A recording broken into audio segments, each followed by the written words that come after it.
Hi friends, welcome to Nithra Thuro channel. தக்காளி season இருக்கும்போதே இந்த மாதிரி செய்து வச்சுக்கோங்க. சாதம், சப்பாத்தி, இட்லி, தோசை எல்லாத்துக்குமே சூப்பராக இருக்குங்க. இதை செய்து வச்சுட்டிங்கன்னா ஒரு மாதம் வரைக்கும் ஸ்டோர் பண்ணி வச்சு சாப்பிடலாங்க. இப்போ இதை எப்படி பண்ணுறதுன்னு பார்த்துடலாமா? இதை செய்கிறதுக்கு நான் 1 கிலோ தக்காளி எடுத்திருக்கேங்க. இதை நல்லா வாஷ் பண்ணி எடுத்து வச்சுக்கலாம். இப்போ இந்த தக்காளியை 4 பீஸாக கட் பண்ணி எடுத்துக்கலாம். நடுவில் இருக்கிற அந்த தண்டு பகுதி மாதிரி உள்ளதை கட் பண்ணி எடுத்துடலாங்க. அது நமக்கு தேவையில்லை. கட் பண்ணி வச்சுருக்கிற தக்காளி எல்லாத்தையுமே ஒரு பாத்திரத்தில் சேர்த்துக்கலாங்க. தக்காளியை சேர்த்ததும் இதோட 1/4 கப்புக்கு கொஞ்சம் கம்மியாக தண்ணி சேர்த்துக்கலாம்.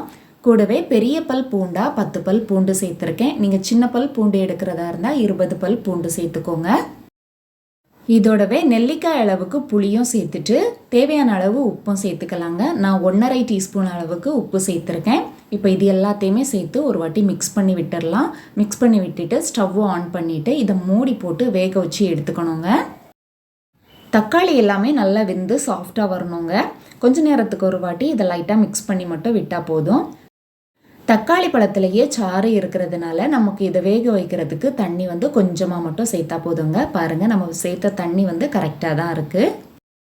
தக்காளி இப்போ நல்லா வெந்து வந்துடுச்சுங்க. பாருங்கள், தோல் தனியாக அதோட சதப்பகுதி தனியாக இந்த மாதிரி வந்ததும் நம்ம ஸ்டவ்வை ஆஃப் பண்ணிடலாம். இந்த அளவுக்கு வெந்து வந்தால் போதும்.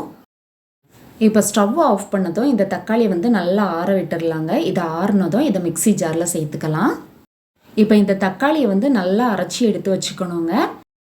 இப்போ ஸ்டவ் ஆன் பண்ணிவிட்டு பாத்திரத்தில் 2 குழிக்கரண்டி அளவுக்கு நல்லெண்ணெய் சேர்த்துக்கலாம். நல்லெண்ணெயில் செய்தோன்னா இதோட டேஸ்ட்டும் ரொம்ப நல்லாயிருக்கும். சீக்கிரத்தில் கெட்டும் போகாதுங்க. இப்போ எண்ணெய் சூடாயிடுச்சு. எண்ணெய் சூடானதும் 1 டீஸ்பூன் கடுகு, 1/2 டீஸ்பூன் சீரகம் சேர்த்து பொரிய விட்டுக்கலாம். இது நல்லா பொரிஞ்சதும் இதோடவே 5 வத்தலும் கட் பண்ணி சேர்த்துக்கலாங்க. கூடவே 5 பல் பூண்டும் கட் பண்ணி சேர்த்துட்டு பூண்டு பொன்னிறமாக வதங்கி வந்ததும் இதோட 2 கொத்து கருவேப்பிலையும் சேர்த்து பொரிய விட்டுக்கலாங்க. கூடவே 1/2 டீஸ்பூன் பெருங்காயத்தூளும் சேர்த்து ஒரு வாட்டி மிக்ஸ் பண்ணி விட்டுக்கலாம். இப்போ இதோடவே 1/2 டீஸ்பூன் மஞ்சள் தூள், 2 டீஸ்பூன் மிளகாய் தூளும் சேர்த்து இந்த எண்ணெயிலேயே லைட்டாக வதக்கி விட்டுக்கலாங்க. மசாலா கரிஞ்சிடக்கூடாது.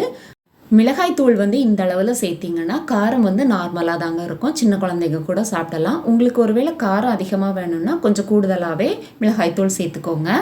இதோடவே நம்ம அரைச்சி வச்ச தக்காளியையும் சேர்த்துக்கலாம். சேர்த்துட்டு ஒரு வாட்டி மிக்ஸ் பண்ணிவிட்டு இதை மூடி போட்டு வச்சிடலாங்க. இந்த தக்காளி ஓரளவுக்கு நல்லா வதங்கி வர வரைக்கும் இதை மூடி போட்டே வேக வச்சு எடுத்துக்கோங்க. இல்லாட்டி அதில் இருக்கிற தண்ணி மேலே தெரிக்கும். தக்காளியில் இருக்கிற தண்ணி எல்லாமே வற்றி இந்த அளவுக்கு நல்லா வதங்கி வந்ததும் இன்னொரு பாத்திரத்தில் 1 டீஸ்பூன் கடுகு, 1/4 டீஸ்பூன் வெந்தயம் சேர்த்து நல்லா பொன்னிறமாக வர வரைக்கும் வறுத்தி எடுத்துக்கலாங்க. கடுகு வறுபட்டதும் வெடிச்சு வருங்க. உடனே நம்ம ஸ்டவ்வை ஆஃப் பண்ணிவிட்டு இதை ஆற விட்டு பொடி பண்ணி எடுத்து வச்சுக்கலாம். இப்போ தக்காளியும் நல்லா வதங்கி வந்துடுச்சு. தக்காளி நல்லா வதங்கி நம்ம சேர்த்த எண்ணெய் லைட்டாக பிரிஞ்சு வர ஆரம்பிச்சிடுச்சுங்க. இப்போ நம்ம வறுத்து அரைச்ச கடுகு பொடியை 1/2 டீஸ்பூன் அளவுக்கு இதோட சேர்த்துக்கலாம். கூடவே 1/2 டீஸ்பூன் சர்க்கரையும் சேர்த்துக்கலாம். சர்க்கரைக்கு பதிலாக நாட்டு சர்க்கரை இருந்தால் கூட சேர்த்துக்கலாங்க. வெளியூருக்கெல்லாம் போகிறதா இருந்தால் கூட இந்த மாதிரி செய்து எடுத்துகிட்டு போங்க. எத்தனை நாள் ஆனாலும் கெட்டு போகாதுங்க. இதை 2 நிமிஷத்துக்கு மட்டும் மிக்ஸ் பண்ணி விட்டுட்டு ஸ்டவ்வை ஆஃப் பண்ணிடலாம்.